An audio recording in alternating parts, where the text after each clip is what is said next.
بسم اللہ الرحمن الرحیم۔ السلام علیکم ورحمۃ اللہ وبرکاتہ۔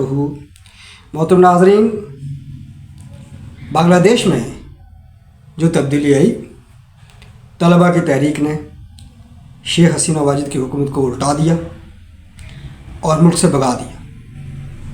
جب سے یہ تبدیلی آئی ہے، اس تبدیلی کو ایک انقلاب کا نام دیا جا رہا ہے۔ کیا یہ تبدیلی انقلاب ہے یا نہیں ہے؟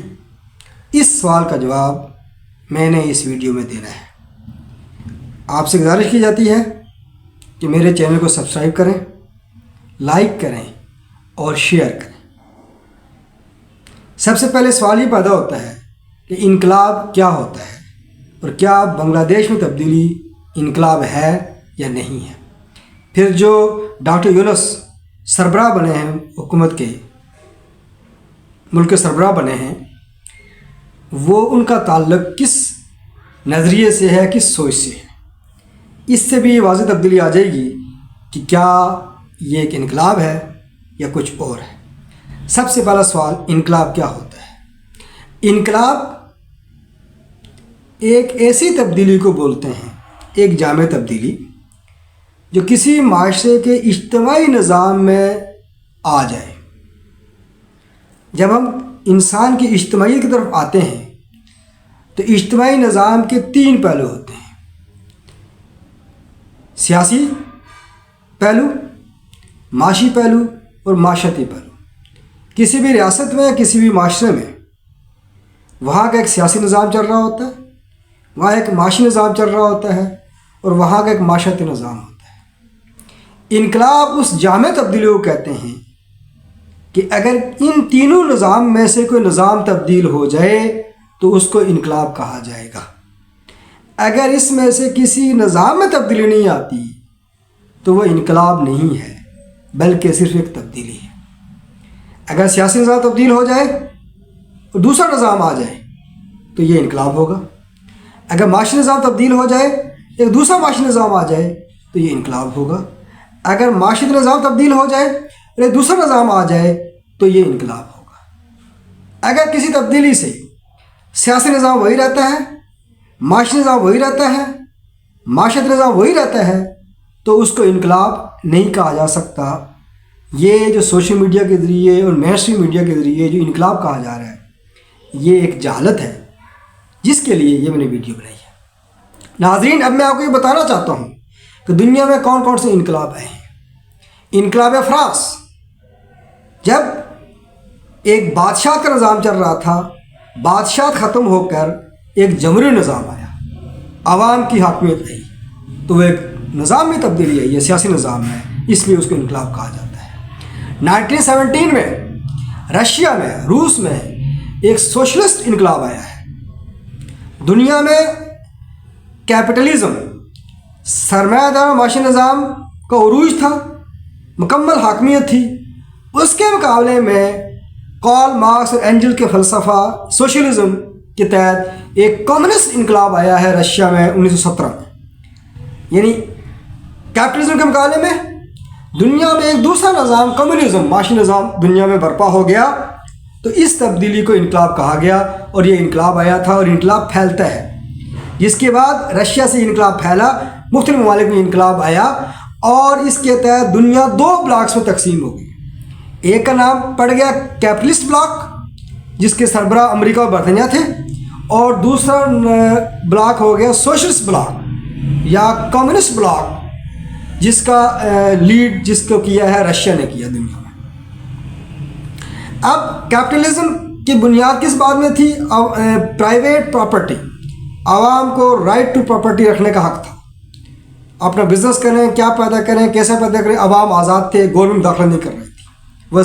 ذرائع وسائل، مینز آف پروڈکشن عوام کی ملکیت میں تھے۔ جبکہ اس کے مقابلے میں دوسرا نظام آیا، کمیونزم، جس کے تحت تمام مینز آف پروڈکشن، زمینیں ہوگی، زمین ہو گئی، اس کے علاوہ ذرائع وسائل ہو گئے، ایجوکیشن ادارے ہو گئے، ہاسپٹل ہو گئے، فیکٹریاں ہو گئیں، تمام ادارے، تمام وسائل گورنمنٹ کی تحویل میں چلے گئے۔ یہ انقلاب ہے۔ اس کے بعد 1979 میں ईरान में इनकलाब आया, इस्लामी इनकलाब आया, जब एक शिया इनकलाब आया है, इमाम ख़ोमेनी इनकलाब लेकर आए, रज़ा शाह पहलवी की हुकूमत ख़त्म करके वहाँ पर एक इस्लामी निज़ाम आया, उलमा के तहत हुकूमत बन गई और जो अभी तक चल रहा है।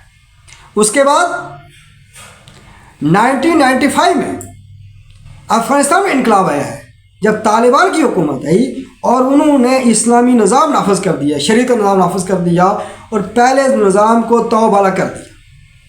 फिर 2001 में जब अमेरिका ने अफ़गानिस्तान हमला कर दिया और वहाँ पर अपने पपड़ बैठाए और वही रवायती निज़ाम जमहूरी और मगरब का निज़ाम वहाँ नाफिज किया, उसके खिलाफ तालिबान ने मज़ामत की और 2020 में आकर दोबारा तालिबान इक़्तिदार में आ गए और उन्होंने इस्लामी शरीयत नाफिज कर दी, इमारत इस्लामिया अफ़गानिस्तान कहलाना शुरू हो गया। ये इनकलाब है। अब मैं आपको बताना चाहता हूँ बंगाल में क्या हुआ। बंगाल में डेमोक्रेसी का निज़ाम था जिसके तहत शेख हसीना वाजिद मुल्क की प्राइम मिनिस्टर थी। माशी निज़ाम कैपिटलिज्म था जिसके तहत निज़ाम हुकूमत चल रहा था, निज़ाम ज़िंदगी चल रहा था।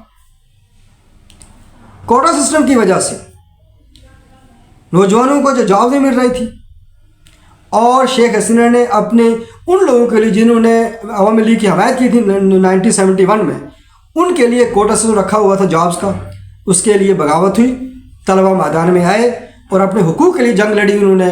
और इसके तहत जब रद्द-ए-अमल में हुकूमत ने जुल्म सितम किया तो अवाम ने, तलबा ने हुकूमत का तख्ता उलट दिया और शेख हसीना वहाँ से भाग गई। अब उसके बदले में उसके बाद क्या हुआ, रियासत ने डॉक्टर यूनुस को फ्रांस से बुलाया। अब ये डॉक्टर यूनुस कौन है? ये इकोनॉमिस्ट हैं, कैपिटलिज्म के अलमबरदार हैं, जो निज़ाम पहले चल रहा था वही निज़ाम उसके अलमबरदार हैं। शेख हसीना के दौर में इनके खिलाफ जब कार्रवाई होने वाली थी तो इनको जेलवतन होना पड़ा और इनको मगरब ने पड़ा दी और अमेरिका, बरतानिया, फ्रांस, मगरब के अलमबरदारों ने इनको भेजा अब बांग्लादेश में। लिहाजा डॉक्टर यूनुस वहाँ सरबराह बन गए तो निज़ाम वही कैपिटलिज्म। लिहाजा सिस्टम में कोई तब्दीली नहीं आई, सिर्फ चेहरा तब्दील हुआ है। एक पार्टी की हुकूमत तब्दील हो गई, शेख हसीना की हुकूमत ख़त्म होकर एक दूसरा आदमी सरबराह बन गया, तो निज़ाम की सतह पर कोई तब्दीली नहीं आई। इसलिए बंगाल में जो तब्दीली आई है, बांग्लादेश में तब्दीली आई है, वो सिर्फ एक तब्दीली है, उसको इनकलाब नहीं कहा जा सकता। इनकलाब उस टाइम आता है जब निज़ाम तब्दील होता है। इसी तरीके से पाकिस्तान में हुकूमत की तब्दीली को इनकलाब कहा जाता है, ये बिल्कुल गलत है। ये एक निज़ाम के तहत सिर्फ पावर पॉलिटिक्स होती है, हुकूमतें तब्दील होती हैं, निज़ाम ऊपर डेमोक्रेसी है, नीचे माशी निज़ाम सरमायादार माशी निज़ाम है। उसके तहत पाकिस्तान में कभी फ़ौज आ जाती है, कभी नून लीग की हुकूमत आ जाती है, कभी पीपल्स पार्टी की आ जाती है और कभी तहरीक इंसाफ की हुकूमत आई है 4 साल। अभी दोबारा नून लीग और पीपल्स पार्टी का कोलिशन है। तो लिहाजा नाजरीन मैं आपको ये बताना चाहता हूँ, पाकिस्तान में सिर्फ वो जमातें इनकलाब की बात करती हैं जो निज़ाम तब्दील करना चाहती हैं। मजहबी जमातें, जिनमें 2 बड़ी जमातें हैं, जमीयत उलमा इस्लाम और जमात इस्लामी, जो ये कहती हैं कि जब हम इक़्तिदार में आएंगे, मुकम्मल हुकूमत मिलेगी तो हम इस्लाम का निज़ाम नाफिज करेंगे। तो इस्लाम की जो अपनी वैल्यू, सियासी निज़ाम आएगा, इस्लाम का माशी निज़ाम आएगा, इस्लाम का माशी निज़ाम मुल्क में आएगा, तालीमी निज़ाम आएगा, इंसाफ का निज़ाम आएगा, अदलिया का निज़ाम आएगा, तो हर सब स्ट्रक्चर तब्दील हो जाएगा, तो वो इनकलाब होगा। नाज़रीन मैंने इस वीडियो में आपको ये बताया कि इनकलाब क्या होता है और बांग्लादेश में तब्दीली इनकलाब है या नहीं है, और मैंने आपको बताया कि पाकिस्तान में कौन सी जमातें इनकलाब लाना चाहती हैं और कौन सी जमातें रवायती हैं जो इस निज़ाम के तहत सियासत करती हैं। शुक्रिया।